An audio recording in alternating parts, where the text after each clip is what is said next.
Hey, Abraham, Fernando, and Kevin here. We're about to present you with the symbols and theme for the Great Gatsby. Enjoy! Now, the first symbol that we chose is the green light. The green light represents Gatsby's hope and dreams to get Daisy. This might be the most significant symbol of the story. It is actually a motif because it showed up multiple times throughout the book. He looked at the green light multiple times, indicating that it means something special to him. It turns out that it represents his hope and dream to be with Daisy. Daisy seemed to be very close to him, but can't reach her. He could have reached his dream, but somehow he can find a way to reach it. As we all know, he ended up being killed with Daisy still out of reach. The first quote that we chose for the representing the green light is from Nick Carraway. His dream must have seemed so close that he could hardly fail to grasp it.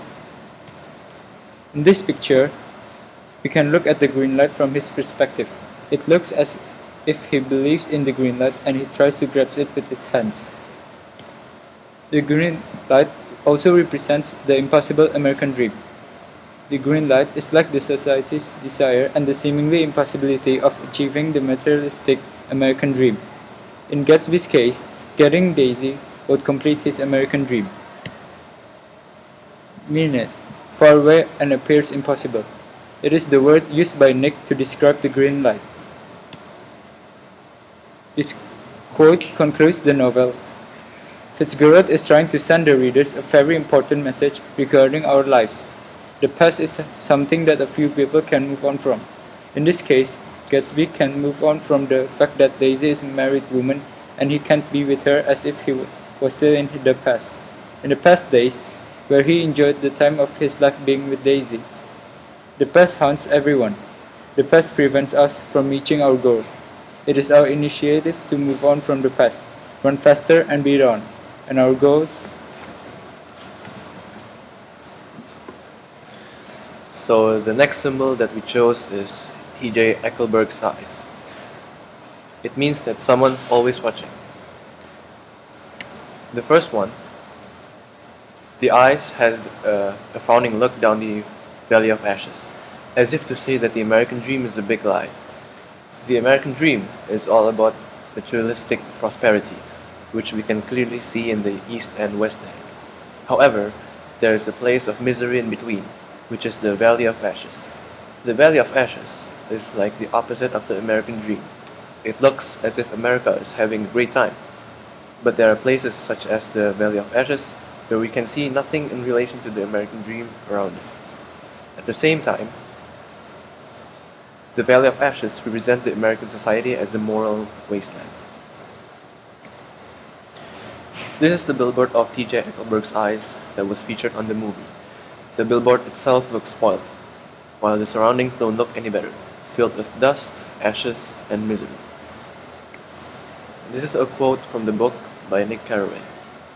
This is a valley of ashes, a fantastic farm where ashes grow like wet into ridges and hills and grotesque gardens, where ashes take the forms of houses and chimneys and rising smoke, and finally, with a transcendent effort of men who move dimly and already crumbling through the powdery air. The next one is the hollowness of the American dream. During the American dream, there is a huge loss of spiritual values. Almost everyone was self-centered. They would do anything to get rich. Bootlegging is a very good example, because first, it's an illegal business. Second, people can control themselves due to heavy drinking in parties or secret bars. It also points out the significant growth of commercialism in America. Life in America has become all about money. The third symbol is Gatsby's parties, lavish lifestyle. Gatsby's parties symbolize the lavish lifestyle shown throughout the story. This is a picture taken from the movie showcasing Gatsby's extravagant parties.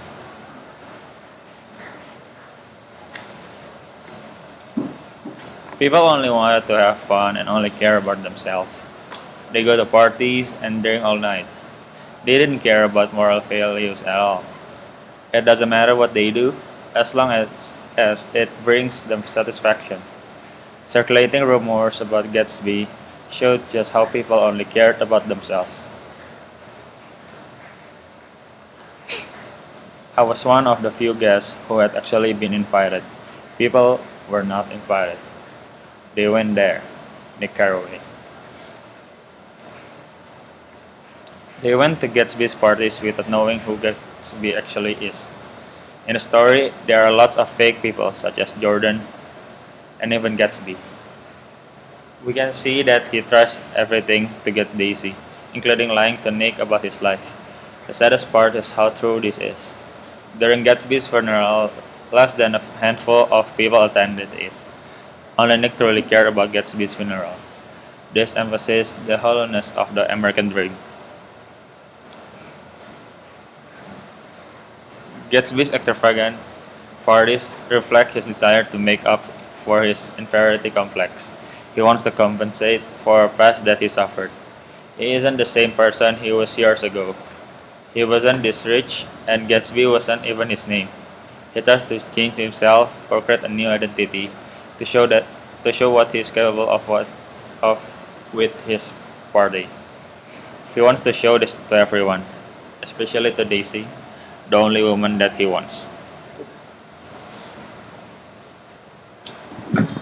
Now for the theme, we chose Money Doesn't Buy Happiness. Gatsby is very wealthy. He can buy anything he wants. Maybe he already owns everything that he can buy with his money. He throws parties at his mansion so often. This is a quote from Nick Carraway. On weekends, his Rolls Royce became an omnibus, bearing parties to and from the city. Tom and Daisy's marriage. Daisy showed us that money doesn't make you happy, even with Tom's wealth. Their marriage fell apart. On the other side, Daisy was happy during her time with Gatsby, even though he wasn't rich at that time. This quote explains that Daisy regrets her decision to marry Tom just because of his wealth. She realized that wealth means nothing and it can't make her happy. Eventually, she still married Tom, and her marriage went on to be chaotic. The next one is Gatsby's empty heart. Even though Gatsby owns almost everything, he's missing something in his heart, something he can buy with his wealth, which is Daisy. He tried to approach Daisy in every possible way he could, including his wealth, but his heart felt empty because he couldn't get things back the way they were back then. We'd say that if Gatsby had the choice, he would trade his wealth in exchange for Daisy. That's how bad he wants or needs her in his empty heart. For us, this is the big picture of the story. Fitzgerald showed us how rich people were, but he showed that no matter how much money people have, it won't able to fill their heart. This doesn't only apply to Gatsby, but to most of the people in the upper class. What we'll do with ourselves this afternoon and the day after that and the next 30 years, that was a quote from Daisy Buchanan.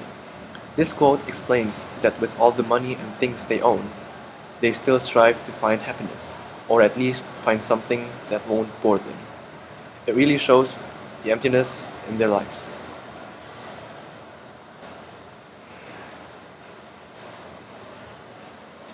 Conclusion. Jesus answered, I am the way and the truth and the life. No one comes to the Father except through me.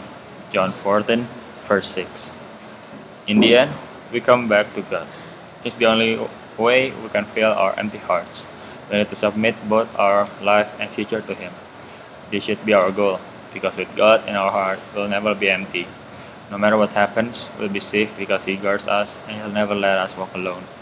The major problem in The Great Gatsby was that almost everyone seemed to have no other goal in their life except to achieve the American dream and have fun, which turned out to be horrible in the end. The American dream was hollow. The American dream in our life should be living with God in our hearts and our life our life according to His ways. Thank you for listening, and God bless you all.